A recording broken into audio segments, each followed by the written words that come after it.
पहले वो झूलती थी हाँ। बहुत ज्यादा वाला, अब जो है वो चिपक कर चलती है रोड पे। मतलब पहले आपको उसको भगाने में डर लगता पहले तो बहुत ज्यादा, वो ऐसा लगता था कि हम रोलर कोस्टर में बैठे हुए हैं एक अच्छा, तरीके से। अब स्टेबल है। अब स्टेबल है बिल्कुल। सो आज जो हमारे पास गाड़ी है ये है स्कॉर्पियो एन, और ये सीएनजी लगने नहीं आई है। इस गाड़ी में जिनकी ये गाड़ी है उन्होंने लगाए हैं 22 इंचेस के रिम्स, और टायर प्रोफाइल है 275 45 22, और बहुत अच्छे लग रहे हैं रिम्स। मगर इशू क्या आ रहा है, साथ में स्पेसर्स भी लगे हैं, इसमें स्पेसर लग के इसकी पीसीडी चेंज करी गई है।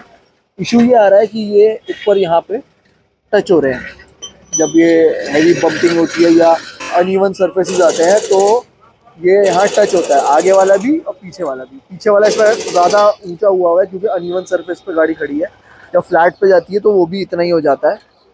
तो अभी इसमें गैप है करीब 4 उंगली का। हम इसमें लगा रहे हैं कुशन बफर्स।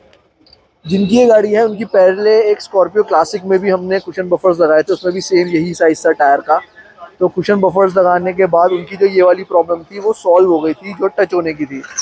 तो आज हम इसमें कुशन बफर्स लगा रहे हैं। एक बार मैं आपको दिखा दूंगा कुशन बफर्स की प्लेसमेंट हम किस तरह से कर रहे हैं, और उसके बाद गाड़ी का स्टांस क्या आता है। देखिए कुशन बफर्स बहुत ज़्यादा एक्सट्रीम हाइट को नहीं बढ़ाएंगे कि बहुत ज़्यादा गाड़ी ऊंची हो जाए। नॉर्मल गाड़ी थोड़ी सी ऊंची होगी, मगर क्या है जो सस्पेंशन का जो ट्रेवल है वो थोड़ा सा रिस्ट्रिक्ट हो जाता है। जो टायर ज़्यादा ऊपर की तरफ जाते हैं, जब बम्प्स में जाती है गाड़ी तो नीचे जाते हैं ज़्यादा, गाड़ी नीचे जाती है, टायर ज़्यादा ऊंचे जाते हैं, उस चीज़ को थोड़ा सा रिस्ट्रिक्ट करेगा, जिससे कि टायर बार बार फेंडर पे टच ना हो। और उसकी वजह से जो जितनी भी ये एसयूवीज़ होती हैं और जिनका लैडर और फ्रेम कंस्ट्रक्शन होता है, इनमें जो बॉडी रोल होता है, गाड़ी बहुत ज़्यादा लहरा लहरा के चलती है, वो भी बहुत ज़्यादा कंट्रोल हो जाता है। गाड़ी आपकी ऑलमोस्ट ऐसी चलने लग जाएगी जैसे कार चलती है ना, एकदम फ्लैट चलती है गाड़ी, इधर उधर झूले नहीं मारती। तो वो चीज़ भी बफर से कंट्रोल हो जाती है। तो अभी इसका रिम खोलते हैं, उसके बाद जब बफर्स लगेंगे तो मैं आपको दिखाऊंगा किस तरह से हम बफर्स की प्लेसमेंट कर रहे हैं। तो ये लग रहे हैं बफर, और एक स्प्रिंग में हम 2 पीस बफर्स के लगा रहे हैं, और जो साइज़ इसमें लग रहा है वो है डी, क्योंकि स्प्रिंग्स का जो साइज़ है, लेंथ जो है वो काफ़ी ज़्यादा है। इसमें जो कॉइल्स हैं वो काफ़ी सारी हैं, तो एक ही बफर लगा के काम नहीं चलेगा, जो हमारा पर्पस है वो सॉल्व नहीं होगा।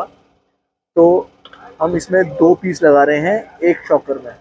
तो एक तो यहाँ लग गया, एक हम अभी यहाँ चढ़ा के इसको थोड़ा सा ऊपर की तरफ शिफ्ट कर देंगे। तो जो हमारा पर्पस है कि गाड़ी का जो टायर है वो यहाँ ना लगे, क्योंकि टायर यहाँ लगता है, ये बार बार ये जो स्लाइडिंग है ये बाहर आ जाती है, तो वो हमारा पर्पस जो है सॉल्व हो जाएगा। एक बार सारा लग जाए इस वाले उसमें, फिर आगे का दूसरी साइड का और पीछे के में भी यही लगाएंगे। आगे लगे हैं डी साइज़, पीछे देखते हैं अभी मेरे ख्याल से सी साइज़ पीछे लगेंगे। जो साइज़ डिपेंड करता है वो कॉइल्स के बीच में क्या गैप है उससे डिपेंड करता है। 4 साइज़ आते हैं, ए बी सी डी। ए सबसे बड़ा होता है, बी उससे छोटा, सी उससे छोटा, डी सबसे छोटा। तो इन कॉइल्स के बीच में गैप कम है, तो सबसे छोटा वाला बफर इसमें फिट हो रहा है। होपफुली ये हमारा पर्पस सॉल्व कर देगा, जो हमारा इशू है वो ख़त्म हो जाएगा। तो ये एक साइड का कंप्लीट हो गया है, एक और दो हमने इसमें लगाए हैं। इसको हम और ऊपर चढ़ाना चाहते थे, बट ये इतना ज़्यादा टाइट है कि हालत ख़राब हो गई इसको और ऊपर चढ़ाने में। इसी को चढ़ाने में बैंड बच गया, इसको चढ़ाना बहुत ज़्यादा मुश्किल हो रहा था, तो हमने इसे यहीं टाइट कर दिया है।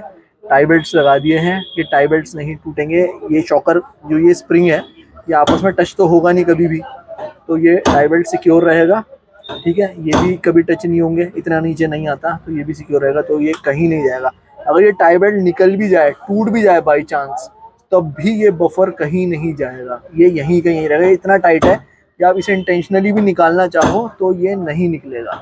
तो ये तो होगा हमारे आगे लेफ़्ट साइड के बफर्स इंस्टॉल्ड। अब हम रिम वापस लगाएंगे, बाकी ये तीनों में लगाएंगे, उसके बाद आपको दिखाएंगे कि पर्पस हमारा सॉल्व हुआ कि नहीं। गाड़ी की हाइट बहुत ज़्यादा एक्सेसिवली नहीं बढ़ेगी, मगर हाँ बॉडी रोल और जो हमारा पर्पस है वो टच ना होने का, वो इससे ज़रूर सॉल्व हो जाएगा।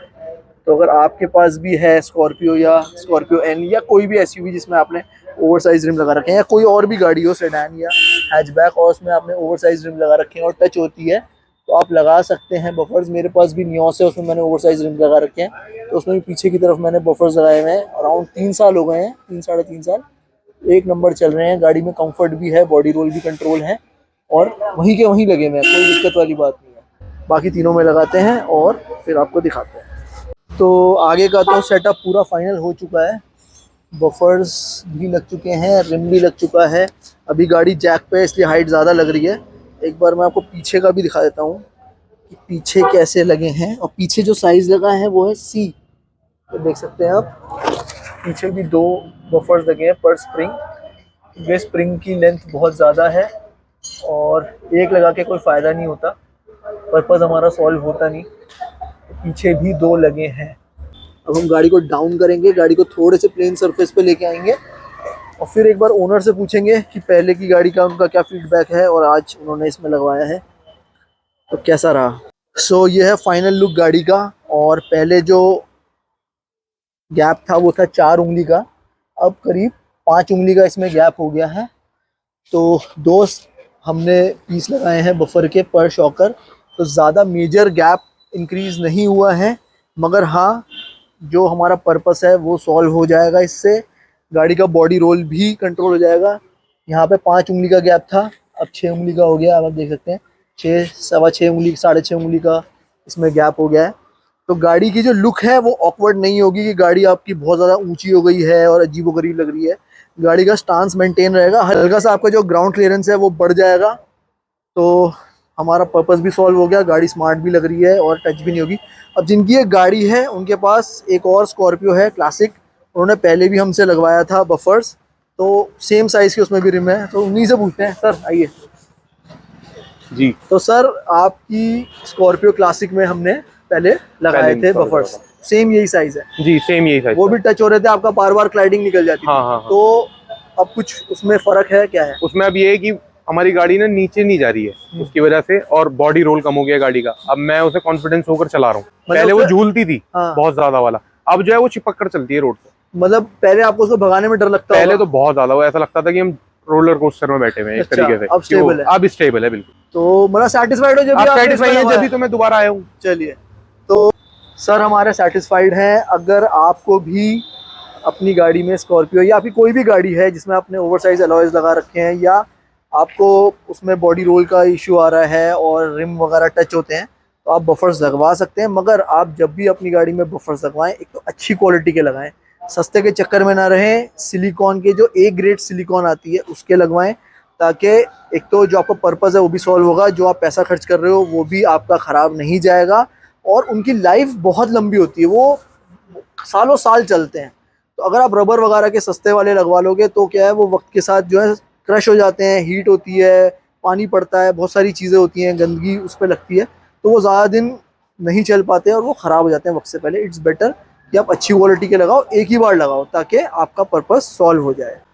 अब भाई का पर्पस हो गया सॉल्व, अब इन्हें जाने देते हैं, इन्हें करते हैं विदा। तो थैंक यू भाई, आप आए और होपफुली आपका पर्पस सॉल्व हो ही गया होगा। खैर जब भी तो आपने अभी हो गया तो खैर इसी के साथ मैं यहाँ ख़त्म करता हूँ। अगर आप मुझसे कांटेक्ट करना चाहते हैं बफर्स के रिलेटेड, या आपको अपनी गाड़ी में CNG किट इंस्टॉल करानी है, CNG रिलेटेड कोई भी सर्विसेज चाहिए, तो आप मुझसे कनेक्ट कर सकते हैं। और अगर आपको वीडियो अच्छी लगी, इन्फॉर्मेटिव लगी, तो इसे लाइक करिए, शेयर करिए, चैनल सब्सक्राइब करिए और बेल आइकन दबाना ना भूलें।